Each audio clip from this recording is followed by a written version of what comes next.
Oke, sudah streaming ya di Facebook saya ya. Sekarang kita akan mulai ya materi kita ya yang kemarin ketinggalan, yaitu pengujian hipotesis. Izin screen share.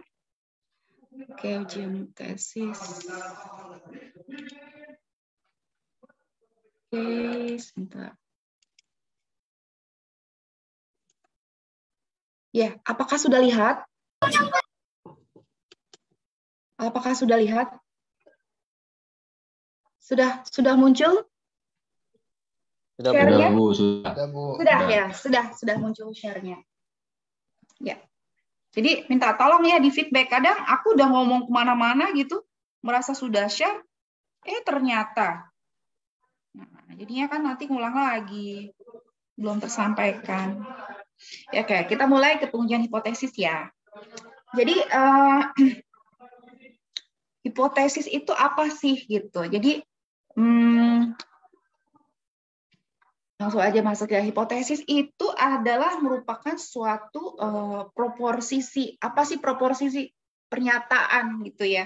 Atau dugaan sementara. Misal kayak kalian nih, ini kalian sebenarnya udah sering melakukan hipotesis gitu.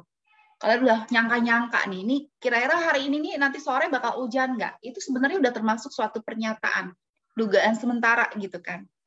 Nah, untuk bisa membuktikan apakah pernyataan kamu benar atau tidak, ya kita tunggulah gitu, nanti sore kayak gimana gitu kan.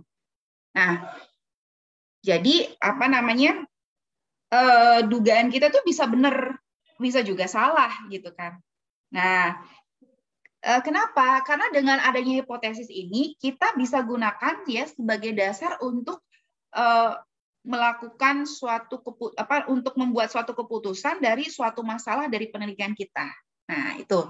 Jadi di sini hipotesis didefinisikan sebagai suatu pernyataan sementara gitu, yang mungkin benar, mungkin salah ya, yang digunakan sebagai dasar untuk pembuatan keputusan dari suatu masalah penelitian. Nah, kalau definisi berdasarkan Jali, ya Jali itu orang Indonesia gitu ya. 2003 dia menyatakan bahwasanya hipotesis itu adalah hasil kajian dari pustaka atau proses rasional. Nah, kalau kalian bicara mengenai tadi, kalau kalian itu mengenai hujan ya, itu masih sesuai dengan bentuknya rasional ya, proses rasional gitu. Tapi ada juga kayak semacam duga-dugaan, ini apakah dia suka sama saya gitu kan? Gitu. Kamu ceritanya ketemuan gitu dengan seorang yang kamu suka gitu, terus kamu membuat suatu pernyataan dalam diri kamu, apakah dia suka sama saya? Nah, ini bukan bagian dari hipotesis sebenarnya, hanya semacam proposisi gitu, pernyataan aja gitu.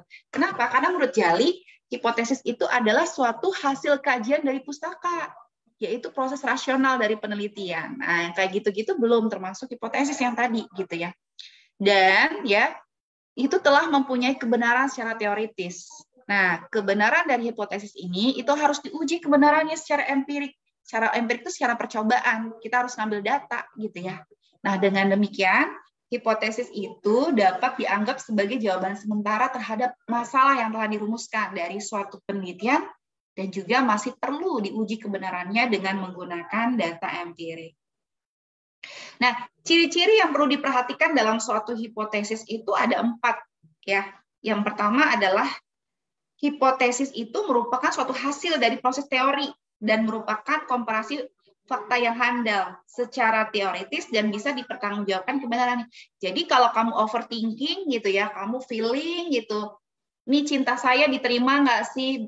Saya bertepuk sebelah tangan nggak sih? Saya bucin nggak sih? Itu bukan suatu hipotesis gitu. Itu proposisi biasa atau pernyataan biasa gitu ya. Jadi yang merupakan suatu hipotesis itu adalah merupakan hasil dari proses teoritis gitu dan bisa dipertanggungjawabkan kebenarannya. Jadi dugaan-dugaan yang sifatnya nggak ada teoritis itu bukan hipotesis gitu. Terus kemudian juga yang kedua, hipotesis itu menyatakan hubungan antar variabel. Jadi harus ada hubungan antara ada variabel gitu. Gitu. Terus kemudian yang ketiga adalah hipotesis itu harus bisa diuji gitu. Harus visible gitu dan bisa diperoleh data untuk membuktikan hipotesis itu gitu.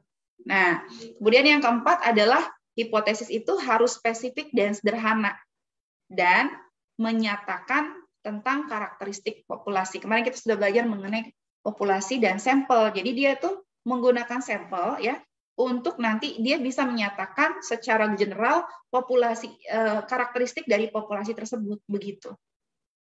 Terus kemudian kita masuk ke kekeliruan tipe 1 dan tipe 2. Nah, di sini pada umumnya yang namanya kita menduga ya pasti kan ada keliru-kelirunya. Nah, si kelirunya ini itu punya dua tipe, tipe 1 dan tipe 2. Nah, pada umumnya peneliti itu bekerja berdasarkan data yang diperoleh dari sampel ya, yang dianggap dia mewakili populasi gitu ya. Nah, apakah mungkin kita keliru dalam menarik kesimpulan tentang kebenaran atau hipotesis? Pasti ya. Jawabannya mungkin saja terjadi kekeliruan. Nah, dengan demikian ya, keputusan yang diambil untuk menolak hipotesis dalam hal ini hipotesis H0 gitu, itu adalah mengandung ketidakpastian. Jadi bisa benar bisa salah. Nah, adanya unsur ketidakpastian ini menyebabkan resiko bagi pengambilan keputusan.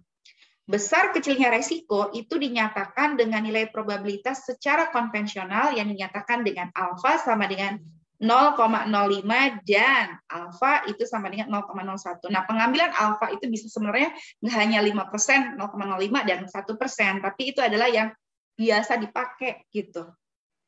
Nah, terdapat dua kemungkinan untuk membuat kesalahan atau kekeliruan ya. Yang pertama adalah kekeliruan tipe 1 atau yang disebut dengan alfa nih ya. Kekeliruan tipe 1 atau disebut dengan alfa ini gitu ya. Yakni dia menolak H0 ya, padahal H0-nya itu benar gitu. Dia menolak H0 padahal itu H0-nya benar gitu ya. Dan yang kedua adalah kekeliruan tipe 2 yaitu yang disebut dengan beta, yaitu menerima H0 ya, H0-nya itu diterima padahal H0-nya itu salah gitu. Nah, untuk menghindari terjadinya resiko pengambilan keputusan, itu peneliti harus memeriksa karakteristik populasi secara cermat. Sehingga ya, apabila hipotesis 0 itu bernilai benar ya, maka kebenaran itu sesuai dengan keadaan populasinya. Sebagai contoh misalnya ya, berdasarkan hasil UN, mata pelajaran matematika dari kita ngambil populasinya adalah 22.000 siswa SMA gitu ya. Ini kok participants can now see your application ya? Apakah dari tadi nggak kelihatan ya? Nggak gerak, Bu. Kalau di saya ya, tapi nggak tahu nih yang lain. Coba aku lihat di Facebook aku. Ini nggak gerak, baru sekarang. Ya tadi saya sempat keluar sih. Oh, I see. Oke. Sebentar, kita lihat lagi ya. Kita lihat lagi dulu. Bentar ya. Oh, I see. Masih ke uji normalitas dari tadi. Walah. Iya. Iya, Bu. Masih uji sudah normalitas. Jalan kemana-mana ya. Oke, apa-apa. Kalau sekarang gimana? Apa ya? Nih. Sekarang sudah lihat? Hipotesis, ya. Oh, udah ya. Ini tadi udah dibahas gitu. Nah, ini saya ulangi lagi ya. Kita masuk ke kekeliruan tipe 1 dan tipe 2. Jadi pada umumnya ya, itu peneliti itu bekerja berdasarkan data yang diperoleh dari sampel yang dianggap dia mewakili populasi gitu. Nah, kalau begitu, apakah mungkin kita bisa keliru dalam menarik kesimpulan tentang kebenaran suatu hipotesis? Jawabannya mungkin banget ya untuk terjadi suatu kekeliruan. Kenapa? Karena keputusan yang diambil dari kita ini gitu ya, dalam hal ini kita menolak hipotesis gitu kan, hipotesis 0 gitu, dia mengandung ketidakpastian, jadi bisa jadi bisa benar bisa salah gitu ya. Nah, adanya unsur ketidakpastian ini menyebabkan resiko bagi pengambilan keputusan. Nah, besar kecilnya resiko itu dinyatakan dalam nilai probabilitas yang biasanya kita ambil misalnya alfanya 5%, 0,05 atau alfa 0,01. Nah, nilai alfa 5% dan 1% itu sebenarnya nggak mesti harus ngambil segitu ya. Kalau kamu bicara mengenai penelitian yang sifatnya adalah biomedis atau kedokteran, pengambilan alfa tuh nggak boleh terlalu besar gitu. Contoh misalnya kamu meneliti tentang produksi obat gitu ya, obat COVID apalagi. Kalau kamu ngambil kesalahannya 5% itu fatal gitu ya. Maksimal sebenarnya 1%. Jadi harus kecil banget. Sehingga kalau misalnya kamu kemarin saya sudah bicara mengenai kenapa harus ngambil kesalahannya itu harus kecil banget gitu.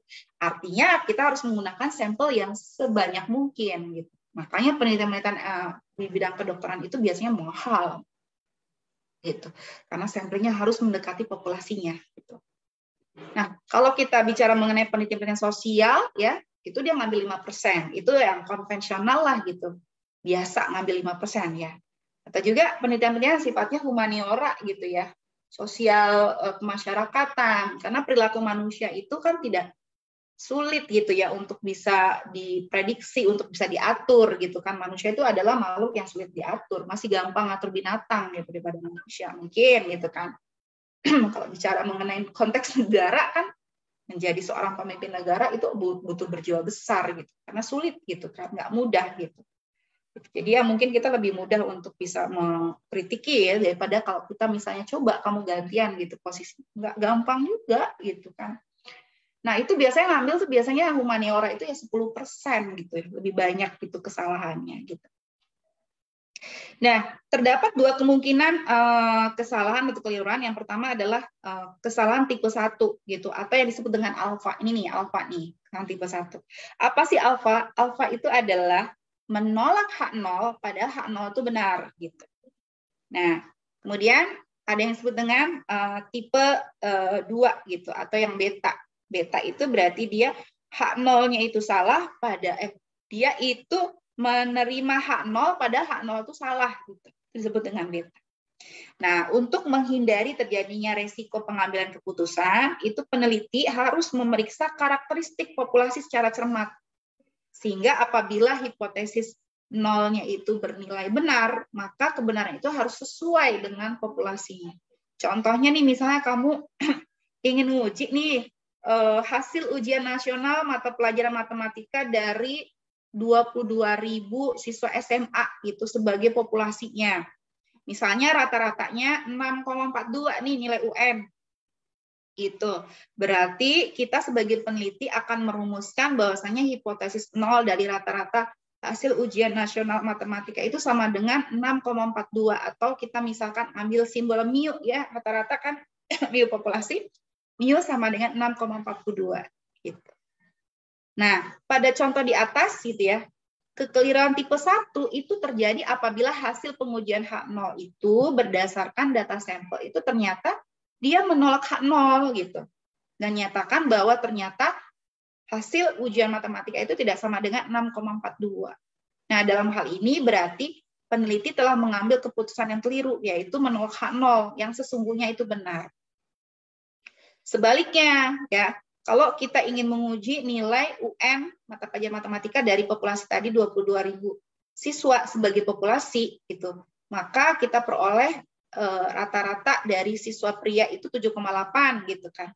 Kemudian rata-rata wanita itu 5,6. Nah, artinya di sini peneliti kita ingin membandingkan antara nilai siswa pria dengan siswa wanita gitu. Nah, kekeliruan tipe 2 itu terjadi apabila hasil pengujian H0 berdasarkan data sampel ternyata ya dia menerima H0 dan menyatakan bahwa rata-rata siswa hasil ujian nasional matematika siswa ya itu antara pria dengan wanita itu sama, padahal ternyata berbeda gitu. Nah, secara ringkas ya kita bisa lihat bahwasanya ada dua jenis pengujian gitu ya, yaitu yang ujinya yang merupakan uji komparasi ya, komparasi itu perbandingan seperti pria wanita ya, dan juga ada yang disebut dengan uji asosiatif begitu. Bu, kayaknya nggak gerak lagi deh. Gerak deh. Gerakan? Iya, lagi yang langkah pengujian kan? Oke, siap. Kita masuk ke langkah pengujian hipotesis. Nah, kita ada 5 langkah untuk pengujian hipotesis. Langkah yang pertama adalah merumuskan hipotesis nol atau hipotesis nihil.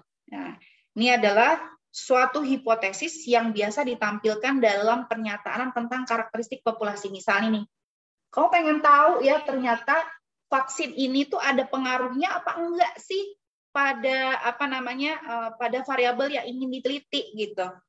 Nah, di sini kamu menyatakan bahwasanya H0-nya itu harus dalam bentuk parameter. Misalnya nih, ada pengaruhnya berarti biasanya H0 untuk konsep seperti ini ya. H0 ini biasanya mengandung nilai sama dengan gitu. Ya. Jadi di sini konsep H0 itu harus dalam bentuk sama dengan. Sedangkan H1 atau H alternatif bisa bentuknya sama dengan atau bentuknya tidak sama dengan, itu bebas. Tapi kalau di H0 tuh harus ada konsep sama dengannya. Bisa ada lebih besar sama dengan, atau lebih kecil sama dengan, atau ada sama dengan aja gitu. Itu bedanya H0 dengan H1. Kalau H1 bebas, boleh pakai nggak sama dengan, nggak pakai sama dengan juga boleh. Kenapa? Karena H0 itu mengindikasikan nilai statistik di situ, begitu. Nah, pada kasus-kasus yang sifatnya pernyataan komparatif dan asosiatif, biasanya di sini ya kita adalah biasanya itu dia pakai nilai alfa ya, jadi dia menolak H0 gitu. Makanya di situ H1-nya adalah pernyataan yang biasanya kita inginkan. Contoh misalnya kayak tadi, apakah ada efektivitas vaksin terhadap imunitas masyarakat terhadap COVID. Di sini biasanya ya H1-nya itu dipakai justru malah yang kita inginkan. Kita pengen menduga bagaimana sih? Kamu pengen menduga terjadi ada ada perbaikan ataupun katakanlah ada pengaruh. Kalau ada pengaruh berarti biasanya kamu bikin di situ dia tidak sama dengan 0 gitu. Jadi H0-nya adalah mu sama dengan 0, H1-nya adalah mu tidak sama dengan 0 gitu. Atau kamu bisa bikin juga H1-nya adalah mu lebih besar dari 0 atau H1-nya adalah mu lebih kecil dari 0, itu boleh ya.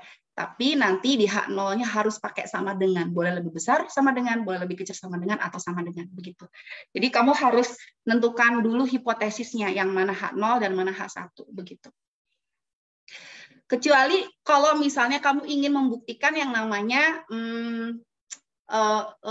uji statistik, misalnya kamu ingin menentukan dia asumsi normalitas, asumsi mungkin katakanlah multikoordinatas ketika kamu besok belajar mengenai regresi ya, biasanya H0 itu adalah yang diinginkan biasanya gitu. Jadi H0-nya itu adalah apakah data berdistribusi normal, apakah H1-nya adalah apakah data tidak berdistribusi normal seperti itu. Ya nanti kamu akan tahu deh ketika kesininya. Mungkin kamu masih bingung ya apa gitu ya. Sebentar saya panas banget mau nyalain AC dulu ya.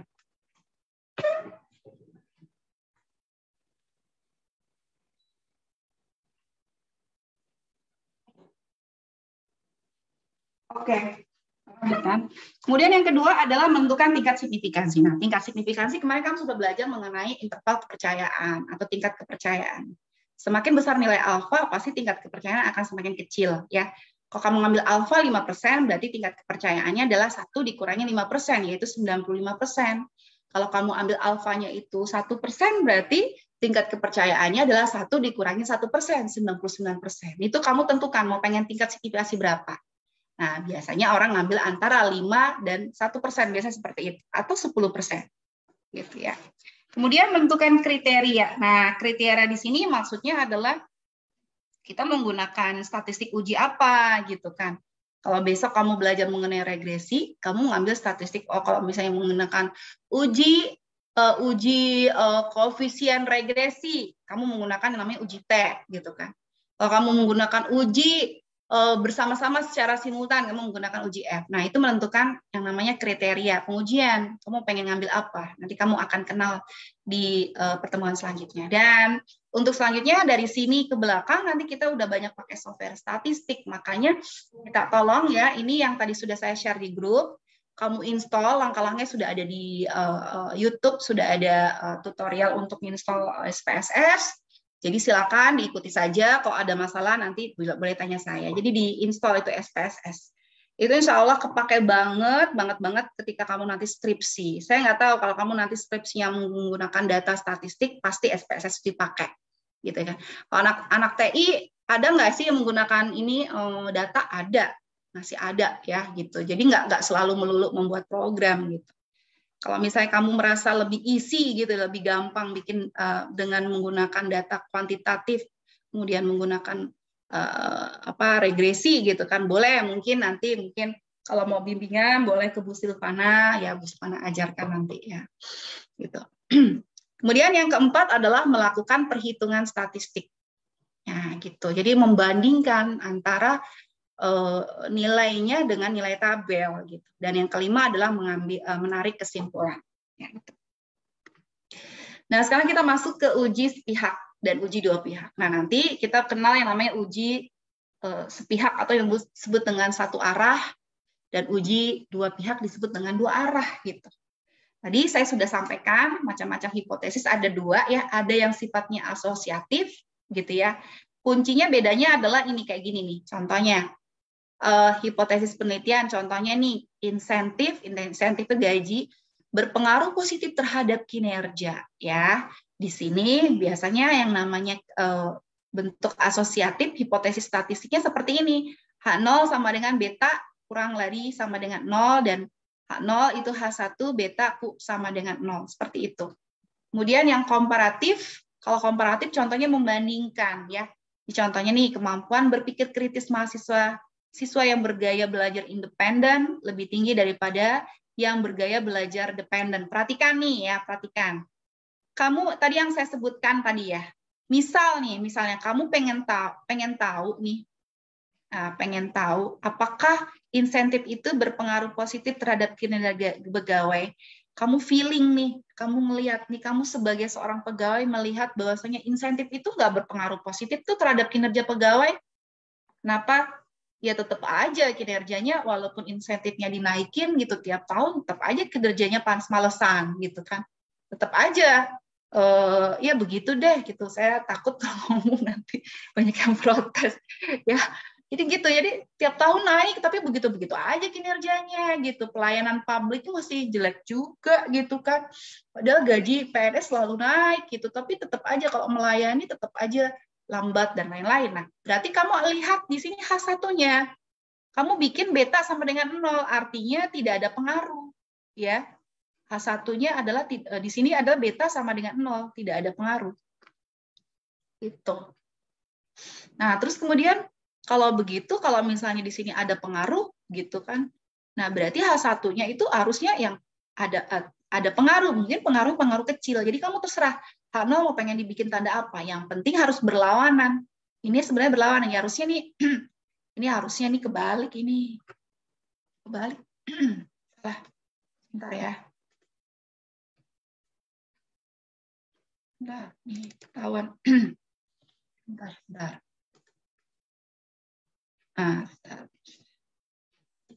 Bentar, saya benerin dulu ya. Oke, ini harusnya ini benar sih. Ini dua pihak yang benar. Ini yang salah. Nah, ini kebalik. Nah, ini kebalik. Nah, ini balik. Oke, ini gini. Nah, harusnya gini. Ini mau pengen lebih kecil. Gitu ya. Nah, gitu. Nah, ini harusnya begini. Nah, tanda sama dengan tuh harus di H0 ya, nggak boleh. Boleh sih kalau di sini H1 dikasih tanda sama dengan gitu kan. Tapi biasanya di sini yang H0 harus pakai tanda sama dengan. Nah, kalau kamu pengen tahu bahwasanya misalnya tidak ada pengaruh antara insentif dengan kinerja pegawai, berarti di sini kamu harus menerima H0 gitu kan. H1-nya ditolak gitu. Nah, konsepnya bagaimana untuk menerima H0? Nanti kita belajar ya. Kamu harus tahu dulu yang namanya jenis hipotesis yang namanya asosiatif itu kayak gini gitu. Jadi dia perbandingan belakangnya angka gitu kan. Sedangkan yang komparatif dia perbandingannya parameter sama parameter gitu. Begitu ya. Nah, sedangkan yang disebut dengan uji pihak kanan, berarti di sini kita ngelihat ini adalah namanya tabel grafik normalnya ya. Ini di sebelah kanan, dan yang di sini yang diarsir ini disebut dengan daerah penolakan H0. Alfanya di sini, gitu. Sedangkan daerah penerimaan H0 ini 1 min alfanya adalah seluruh area atau luasan yang putih ini, sampai tak terhingga. Nah, ini disebut uji pihak kanan, kenapa? Karena posisi daerah penolakannya di sebelah kanan. Begitu. Kemudian juga ada uji pihak kiri atau uji sisi kiri gitu. Contohnya nih, uji sisi kiri. Sebentar, ini tadi nih, iya benar. Ini harusnya gini. Salah lagi. Ini harusnya jangan lebih kecil, ya. Ini harusnya lebih besar. Iya. Nah, gitu. Nah, kan dia pengaruhnya positif di sebelah kanan. Oke, kita lanjutkan ya. Untuk uji sebelah kiri ya, uji sebelah kiri kamu perhatikan nih. Nah, ini gitu. Betanya yang sebelah kiri, betanya lebih kecil daripada 0 di sebelah sini. Kalau ini kan posisi kalau di sini 0 kan, di sini positif, di sini kan negatif. Dan ini ada daerah yang lebih kecil dari 0 kan gitu. Nah, ini adalah uji sebelah kiri. Ini daerah penolakan H0.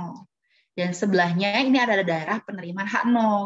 Nah, apa contohnya? Contohnya ini. Stres kerja berpengaruh negatif terhadap kinerja. Nah, di sini berarti kamu pengen tahu nih, kamu tahu nih bahwasanya populasi yang kamu amati itu ketika karyawan itu diberikan stres kerja, dia akan berpengaruh negatif sama kinerjanya. Ketika banyak banget pekerjaan yang dikasih gitu, dia justru malah kinerjanya jelek gitu. Ada juga loh stres kerja yang berpengaruh positif, itu ada. Tapi kalau kita ingin berpengaruh negatif, berarti H1-nya kita ambil beta lebih kecil dari 0, kan negatif. Nah, H0-nya kita ambil lawannya. Kalau lebih kecil, pasti lebih besar. Jangan lupa tambahin sama dengan. Kenapa? Karena H0 adalah nilai statistik di situ. Jadi harus pakai tanda sama dengan ya H0. H1 bebas, pakai apa enggak? Bebas, enggak masalah. Nah, kalau untuk komparatif, berarti membandingkan siswa satu dengan siswa yang lain. Contohnya adalah kemampuan berpikir kritis matematika siswa yang diajar dengan metode drill dengan lebih rendah dibandingkan yang diajar dengan metode inquiry. Nah, kita lihat H1-nya. Nih, berarti kalau MIU1 adalah siswa yang diajar dengan metode drill, MIU2 adalah siswa yang diajar dengan metode inquiry. Kalau dia lebih rendah, pakai tandanya sama dengan lebih kecil. Kalau H1-nya sudah diambil lebih kecil, berarti H0-nya harus diambil lawannya. Berarti lebih besar, jangan lupa tambahin sama dengan. Karena fitrahnya H0 adalah nilai statistiknya di situ. Rumus statistiknya ada di situ, jadi harus pakai sama dengan. Gitu. Kemudian uji dua pihak. Nah, uji dua pihak tuh gampang banget membedakannya. Pasti yang satu sama dengan, yang satunya nggak sama dengan.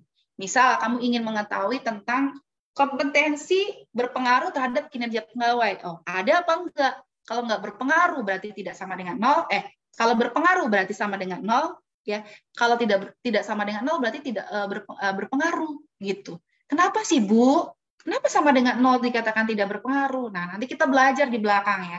Tapi saya kasih hacks-nya, kasih trik bocorannya. Kenapa sama dengan 0? Karena lagi-lagi kita bicara beta itu adalah nilai statistik di situ. Kalau dia sama dengan 0 berarti penilaian yang kita hitung, nilai statistik yang kita hitung, hitung-hitungan kita itu tidak berpengaruh di situ. Misal kalau misalnya kamu nih punya persamaan Y sama dengan 3X ditambah 2. Ya. X-nya itu kan variabel. Kalau X-nya itu kamu ganti 0, berarti kan 3 kali 0. Berarti nggak ada fungsinya dong 3X itu. Kenapa? X-nya sudah 0 gitu.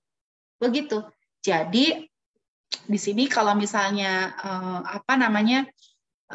dia H0-nya itu, kenapa H0 itu dibuat tidak berpengaruh, alasannya itu gitu.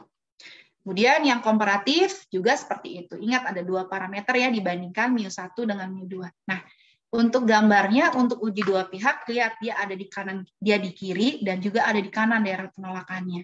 Maka kalau mengambil nilai alfa katakan 5%, berarti dia harus dibagi 2 nih, alfa per 2 berarti 2,5%. Alfa per 2 berarti di sini 2,5%, sedangkan daerah penerimaannya tetap 100 dikurangi 5%, dapatnya 95%. Sudah selesai. Nah, sekarang saya lanjutkan dengan uji normalitas. Oke, apakah masih lihat ini? Saya sudah ganti slide loh. Iya, Bu, Apa kelihatan. yang Anda lihat sekarang? Udah masuk uji normalitas kah? Oh, belum. Belum, Bu. Masih diuji sepihak. Oh, masih uji sepihak. Berarti saya stop share dulu. Nah, kita udah mulai nih. Di sini kita sudah mulai belajar ngolah data. Sudah nih? Sudah, apakah sudah nampak? Normalitas sudah? Normalitas sudah ya? Iya. Oke, kita masuk Sudah. normal. Nah, mulai ke sini ya. Nanti kita akan belajar menggunakan software statistik. Kenapa? Menurut saya lebih bagus begitu ketimbang saya kasih teori manualnya. Kamu bakalan nggak kepake nanti kalau pakai manualnya. Kecuali saya dulu ya. Dulu saya ngitung uji normalitas manual pakai tabel. Ya, anak matematika, statistik, anak teknik, katakanlah MIPA itu biasalah gitu ya, harus tahu apa basicnya seperti apa gitu. Tapi kamu yang bukan non MIPA gitu sudah tahu yang namanya pengolahan datanya udah bagus banget gitu. Jadi mulai besok, ini kita ini kan udah pertemuan ke-11 ya. 12, 13, 14, 15, berarti 4 pertemuan. Kita udah masuk yang namanya analisis regresi linear. Saya tetap akan kasih teori manualnya di pertemuan ke-12. Pertemuan ke-13 dan pertemuan ke-14 kita udah mulai latihan soal dengan menggunakan SPSS. Pertemuan ke-15 kita persiapan UAS ya. Pertemuan ke-16 kita UAS. Jadi ini sebentar lagi gitu.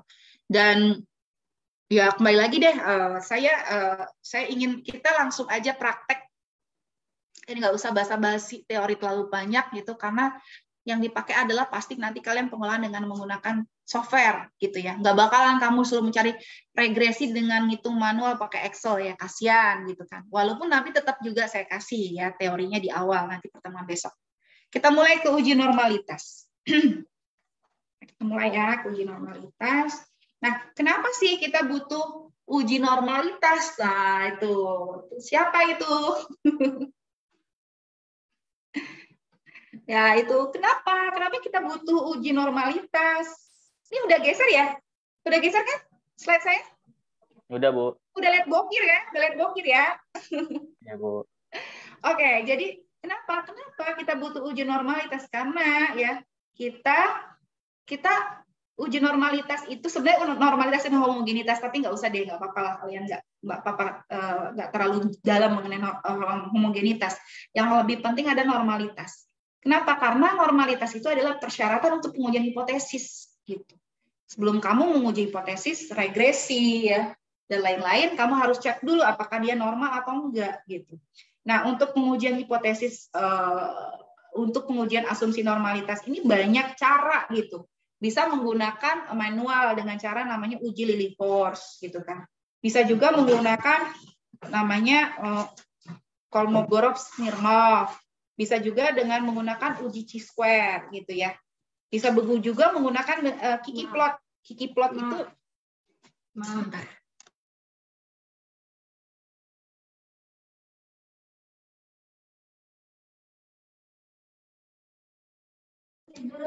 Ya, jadi manualnya banyak banget gitu. Dan dulu waktu saya belajar tuh manualnya gitu kan. Ngitung aja. Tapi nggak apa-apa, anak sekarang biar aja dikenalkan SPSS-nya ya, jadi minimal udah tahu cara mengolahnya. Nah, sekarang kita mulai ke, ya, ini ada yang udah berhasil nginstall nggak? Saya udah, Bu. Alhamdulillah udah bisa ya. Ya. Nah, silakan ya, kita mulai dengan uji normalitas dengan Kolmogorov-Smirnov. Kamu, saya stop share dulu. Oke. Saya ulangi lagi karena kadang nggak langsung. Oke, kita mulai ya. Apakah sudah tampak SPSS? Bu, saya error. Oh yaudah, kalau error nanti Putra Japri Bu Silvana. Kenapa errornya? Mungkin crack-nya belum kali ya. Nah ini, Ibu coba, Ibu ulang dari awal ya. Sudah masuk SPSS nggak? Ulang Sudah, ya? Bu. Udah. Ceritanya nih, coba nggak apa-apa sih Al dulu ya, Al. Al, Ya, klik SPSS Al. Tampilan bentar, awal lagi seperti ini dibuka. SPS. Coba kamu klik. Iya. Iya. Ya. Jadi tampilan awal SPSS adalah bentuknya seperti ini. Dia belum dikasih nama, belum dikasih masih untitled gitu ya. Nah, Awalnya adalah kamu copy dulu data kamu dari Excel, ya, data. Kalau saya datanya sudah ada nih, saya copy aja deh, saya copy data. Ini misalnya data di Excel nih, saya copy ya, copy. Bu itu pakai yang file dari Ibu ya? Folder? Iya, pakai data aku. Nih, aku ajarin dari Excel ya, mulai dari Excel ya. Biasanya kamu mainnya Excel dulu kan, simpan datanya Excel. Oke, biar nggak bingung.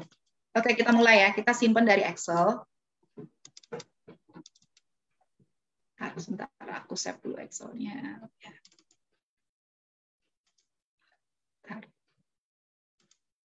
Oke, taruh.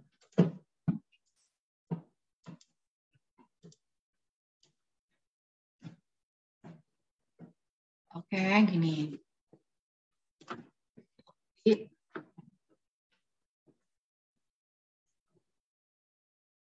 Oke. Kayak gini, nggak kayak gini. Sebentar.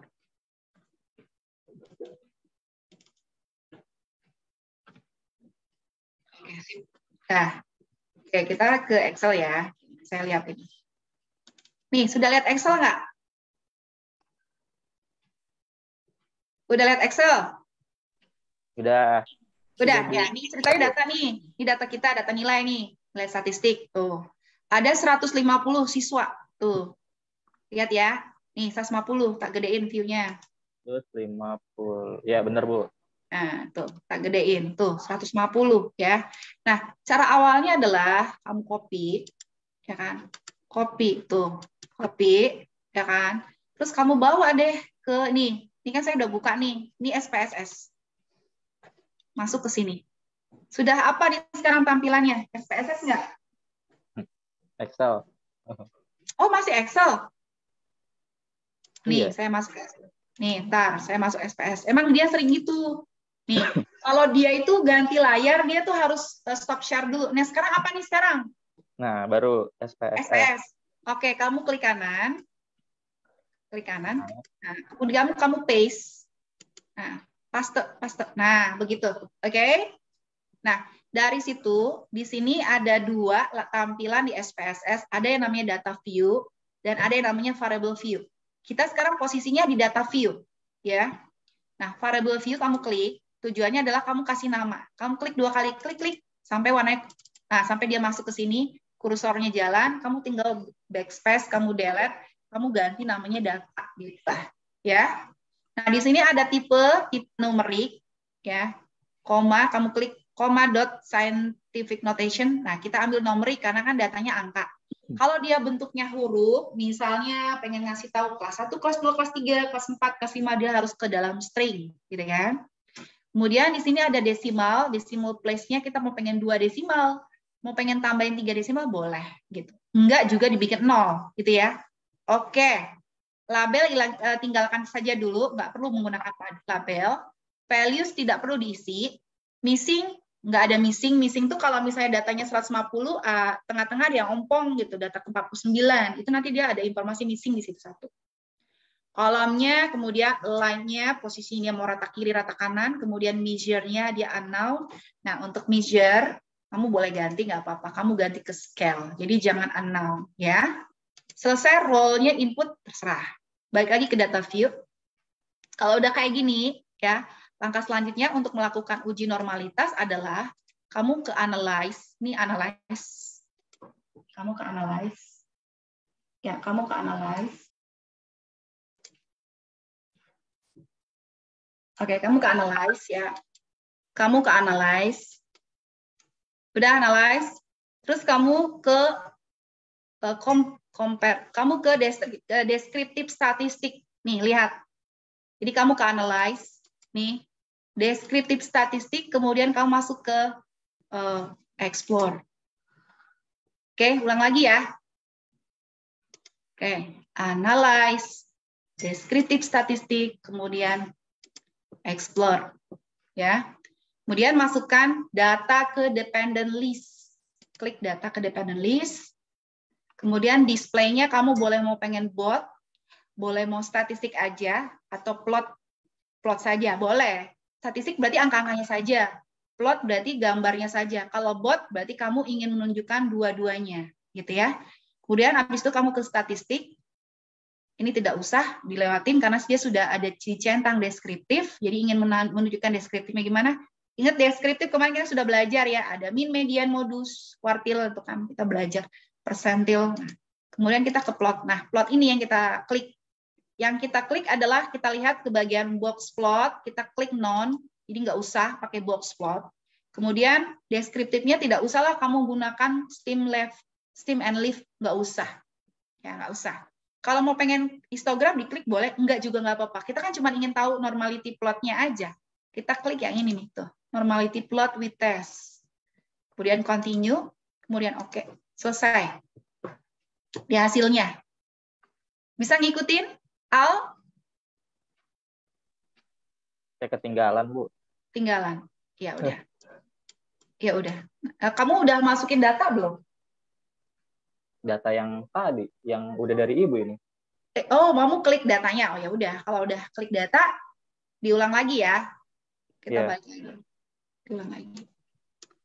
Ulang lagi. Gini, datanya udah kayak gini kan? Iya, udah. Analyze. Hah? Analyze. Ya. Iya. Deskriptif. Udah. Oke, ya. Analyze deskriptif. Explore. Explore. Klik. Bentar, Bu, bentar. Oke.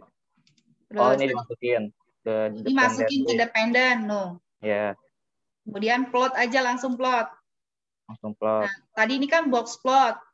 Nah, ini kamu ke none itu nggak ada, nggak usah pakai apapun. Kemudian deskriptifnya kamu unklik, kamu batalin kliknya kamu buka. Oke, udah. Oke, kemudian yang kamu klik yang ini nih, normality plot with test. Iya, udah, Bu. Continue, oke.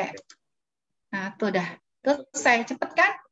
Kagak usah pakai itu. Nah, kamu udah ini sudah kelihatan outputnya nggak ini? Saya sudah. Udah, Bu. Ah, ya udah. Hasilnya cuma ini doang nih yang kamu copy. Kopinya gimana caranya? Perhatikan. Saya dulu gunakan dari zaman sekolah dulu kan S1 saya menggunakan SPSS 13. Itu dia kalau copy enak langsung, kotaknya langsung masuk. Mulai yang SPS berapa kagak enak ya. Jadi kamu print screen, masukinlah kamu ke sini. Nah itu. Sekarang saya sudah balik ke PPT. Sudah ngeliat PPT saya belum? Belum, Bu. Ini PPT. Mas, enggak. Ini PPT. Sudah lihat PPT saya belum? Oke, kelihatan, Bu. Jelas. Udah. Nah ini ya. Iya. Oke. Nah, kamu lihat di sini ya. Di sini saya ketik ya. Sini saya ketik. Sini saya ambil ini ya. Ini nilai sik ini kamu lihat nih. Nih. Ini kamu ginikan, kemudian kamu ginikan, kamu fill, kemudian kamu line-nya kamu ganti merah, biar jelas, cetar ya. Kemudian width-nya saya gedein. Nah, oke. Dah, apa yang kamu lihat sekarang? Sik titik 0,200 bintang, betul tidak? Ya, betul tidak? Betul. Betul. Ya, oke. Oh, direspon nih, kita udah mulai praktek ya. Kemarin kalau teori-teori boleh deh kalau kalian mau pengen nyantai. Sekarang udah praktek nih ya. Jadi kamu harus berusaha aktif gitu ya. Nah, dari sini ya, kamu bisa tunjukkan, saya bisa tulis sini ya. Karena nilai sik itu lebih besar daripada 0,05, maka dikatakan H0 diterima. Nah, artinya, perhatikan. Tadi kita kan pakai asumsi pengujian hipotesisnya ini nih. Tuh. H0-nya nih, saya copy lagi nih. Ini nih, merumuskan hipotesisnya.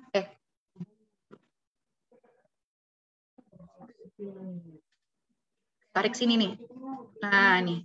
Nah, tadi kita kan ngambil di hipotesisnya itu H0 berasal dari sampel berdistribusi normal.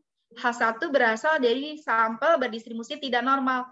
Karena signifikansinya lebih besar pada 0, maka dikatakan H0-nya diterima. Ingat, kalau dia lebih besar daripada 0, H0-nya diterima.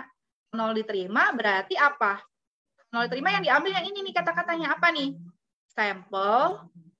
Nah, artinya sampel berasal dari distribusi normal. Begitu ya. Gampang kan? Aja. Udah berarti sudah selesai sebenarnya untuk ngetes normalitas untuk data tadi ya. Nah, selain itu kamu juga bisa lihat nih ya. Selain menggunakan nilai tadi ya, kamu bisa melihat juga dari normal Kiki plot. Nah, normal Kiki plot data itu kamu lihat di sini, ini data-datanya ini tersebar di sekitar garis miring ini. Nah, garis miring ini adalah yang disebut dengan garis normal. Plot normalnya adalah garis ini. Kalau datanya dia nempel-nempel atau deket-deket sama garis, sebagian besar dia nempel sama garis, artinya sebagian besar datanya itu normal. Yang nggak normal cuma kecil-kecil ini belakang-belakangnya. Dan itu nggak apa-apa, karena sebagian besar itu nempel di sini. Begitu. Sudah. Nah, sekarang saya coba stop share lagi. Saya pengen cari data yang lain. Oke, kamu sudah lihat apa nih sekarang? SPSS saya sudah lihat? Sudah lihat? Sudah, Bu. SPSS? Oke, saya coba ngambil data saya yang lain ya. Ini saya punya data yang lain. Nih, caranya nih. Oh ya, caranya. Caranya file, open, data. Oke, sudah. Nih saya mau ambil data yang lain. Saya ambil data saya yang lain, data workshop deh. Saya mau ambil datanya Pak Jajang, misalnya ya. Saya klik data Pak Jajang. Nah, Pak Jajang punya data nih, ada ID guru. ID guru itu artinya identitas guru. ID school. ID school arti identitas sekolah. KM namanya apa? Kompetensi mengajar. PDS saya lupa. IO itu apa? Iklim organisasi. KG itu adalah kinerja guru. Kita mau ngecek nih, kayak ID ini nggak usah dicek karena dia kan cuman deskriptif ya. Dia berada di Oke, dia berada di mana gitu ya. Sekarang kita ke analyze gitu ya. Kita ke analyze. Terus kemudian kita lakukan lagi kayak tadi. Kita ke deskriptif statistik, kemudian kita ke explore gitu Bu, kan. nggak gerak, Bu. Hah? Nggak jelas. Datanya yang Ibu taruh situ kayaknya nggak ada deh, Bu. Nggak ada. Nanti saya kasih ya datanya. Nggak ada datanya. Nanti saya kasih ini data ini ya. Ya, Bu. Oke. Diulang lagi, cancel. Jadi ini datanya data yang lain, belum saya kasih ya. Di sini ada datanya Pak Jajang, ini saya kasih datanya Pak Jajang. Ini ada KM itu kompetensi mengajar, PDS saya lupa, IO itu iklim organisasi, KG itu ke kinerja guru. Ini penelitiannya di sekolah gitu untuk mengetahui apakah kinerja guru, bagaimana kinerja guru itu dipengaruhi oleh faktor-faktor yang lain, gitu kan. Nah, jadi kita coba ya untuk uji asumsi normalitasnya. Jadi analyze, deskriptif, explore. Kita masukin nih KM. Kita masukin semuanya juga boleh. Kan? Kemudian kita ke plot. Kita none ya. Gak usah pakai ini ribet. Kagak usah pakai ini dan ini. Kita pengen langsung to the point, lihat normality plot di tes. Oke? Continue. Oke. Sudah. Nah, dari sini kita lihat ke bawah. Nah, kita lihat yang ini aja langsung. Test of normality. Oh ya, kalian lihat output tidak? Nggak ada, Bu, outputnya. Belum masuk output. Nggak ada. Nih. Oke, nih. Nih sudah ada output. Sudah lihat output? Udah. Nah, lihat yang ini nih. Klik test of normality. Nah, lihat nih kotak ini. Ya. Kamu lihat kotak ini. Ini saya gedein view-nya. View-nya saya gedein expand. Mana ya? Nggak bisa gedein. Nggak bisa gedein. Dah, biarin. Sudah lihat ya? Ini tes normality. Ini nih untuk KM. Kamu lihat nih di sini nih. Atau saya cek aja deh. Saya bawa aja ke saya bawa PT-nya. Oke. Wow. Ini ya. Tarik. kamu lakukan bersama-sama aja, tidak usah satu, lebih cepat. Nah, itu kamu tarik. Nah, terus kemudian ini saya tarik ininya, copy ini. Oke, saya tarik yang ini nih, stick-nya ini. Oke. Nah, kamu lihat apakah nilainya ini dia lebih besar daripada 0,05? Coba lihat. Saya copy lagi nih, copy. Semuanya berapa? Saya mau tanya. Untuk KM, stick-nya berapa? KM stick-nya berapa?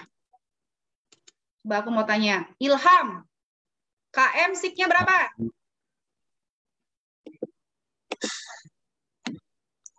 Ada nggak nih orang ini? Ilham, KM stick-nya berapa? Ya, halo, Bu. KM signifikansinya berapa? Bacanya 0,000. Lihat, 0. angka 0 di depan tidak ditulis sama 0, dia Bu. langsung titik. 0 ya. Coba saya mau panggil Ya. lagi.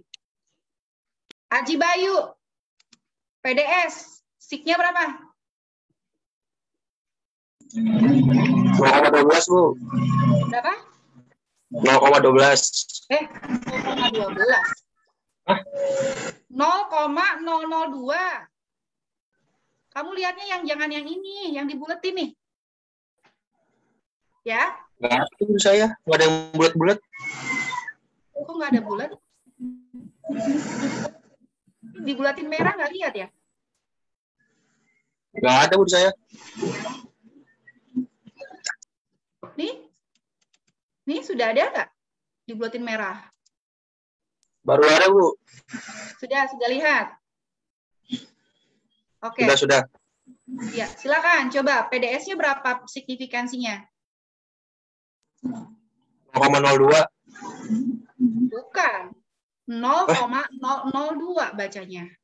Jadi di sini 0 ini tidak kelihatan, tapi dibaca 0,002. Ngerti? Berarti Bu. Oke. Sekarang Dini Amalia, IO, iklim organisasi, signifikansinya berapa? Ada nggak nih orangnya? Dini Amalia. Waduh.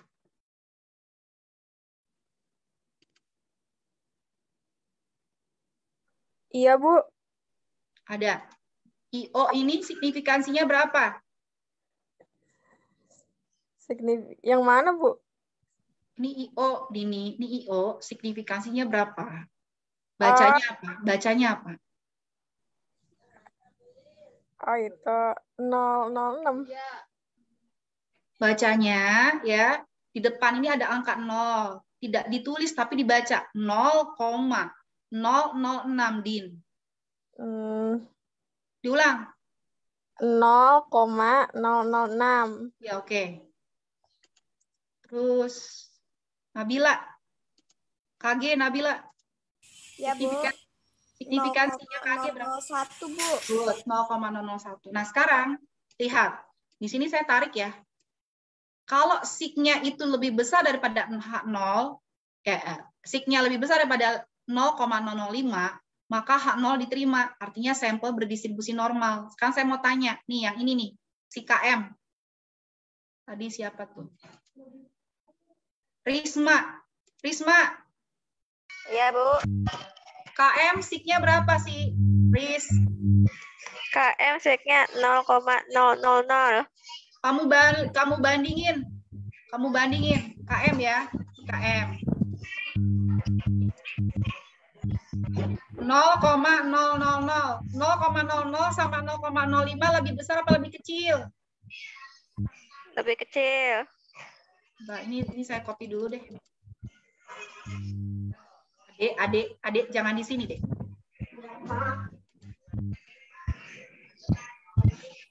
Nah, ini kita bicara KM ya. Nah, KM. Berapa tadi, Risma? 0,000. Bandingin sama 0,05. Lebih besar apa lebih kecil? Lebih kecil. Lebih kecil. Maka dikatakan H0-nya diterima apa ditolak? Ditolak. Iya, ditolak. Kalau ditolak, apa tadi hipotesisnya? Sampel berasal dari distribusi tidak Tidak normal. ya, normal. Oke, Risma. Oke, ini Risma. Saya tulis kasih nilai deh. Risma. Ya, oke, good. Terus sekarang Sepnanto. Ada nggak Sepnanto? Sepnanto? Sepnanto ada nggak? Ketua kelas. Hadir Bu, hadir Bu. Hadir. Ya, Sepnanto. Kalau nggak mau nilai ya udah. Kenapa, Bu? Sepnanto. Ya. Hadir. Sepnanto signifikansinya berapa PDS? Signatur apa? PDS 0,02. Heh, 0,002. 0,002. Lebih besar atau lebih kecil dari pada 0,05? Kecil. Artinya kalau lebih kecil H0-nya diterima apa ditolak ya? Ditolak ya Bu. Artinya apa kalau ditolak?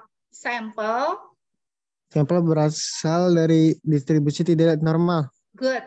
Ya, oke, good. Setnanto sudah. Sekarang ketua kelas. Kasihan ketua kelas kepengen. Al, Iya Bu, dikira saya enggak.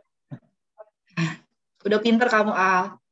Al, Oh, coba Bu. kamu analisis IO-nya. IO-nya 0,006 Artinya apa? lebih besar.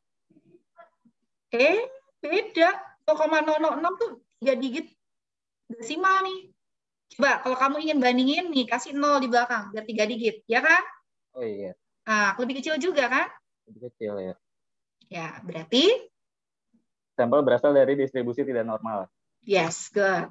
Oke, lanjut. Hiswari. Ada Iswari? Ada Bu. Coba kamu analisis KG. KG 0,001. Artinya apa tuh? Artinya ditolak Bu. Distribusi tidak normal jadinya. Yes, good. Ya, oke. Nanti saya cek lagi videonya ya, jadi biar nanti. Oke. Nah, kira-kira itu aja sih belajar kita hari ini ya. Ya, sudah. Nanti kalian berlatih lagi ya. Silakan kalian coba-coba dari sekarang belajar dari YouTube mengenai regresi linier. Latihan-latihan lah. Ya. Jadi pertama langkah yang awal kalian tuh install dulu SPSS-nya. Bu, aku nggak punya laptop. Kalau nggak punya laptop main ke kampus tuh ada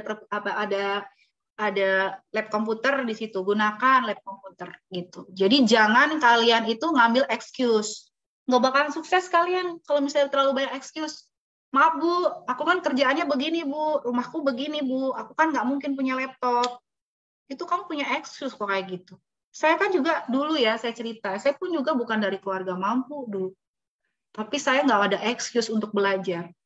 Gitu. Nah, masa-masa pandemi ini mainlah kamu ke perpustakaan sekolah, kampus ya. Enggak di perpustakaan di mana ya, lab komputer gitu. Minta diinstallin SPSS di situ, latihan. Nah, mulai dari sekarang kita udah mulai latihan menggunakan software gitu. Semuanya tanpa kecuali yang punya laptop, yang nggak punya laptop, nanti untuk UAS-nya adalah kalian sudah yang namanya menganalisis output SPSS gitu. Saya nggak mau tahu caranya bagaimana gitu. Gimana caranya kalian sudah bisa running SPSS-nya ya. Even kalian ke rental kayak gitu kan. Yang ada SPSS tanya, even kalian ke kampus kayak syukur-syukur punya sendiri ya. Kira-kira begitu aja untuk kuliah hari ini. Terima kasih banyak ya atas atensinya. Terima kasih, saya akhiri. Assalamualaikum warahmatullahi wabarakatuh.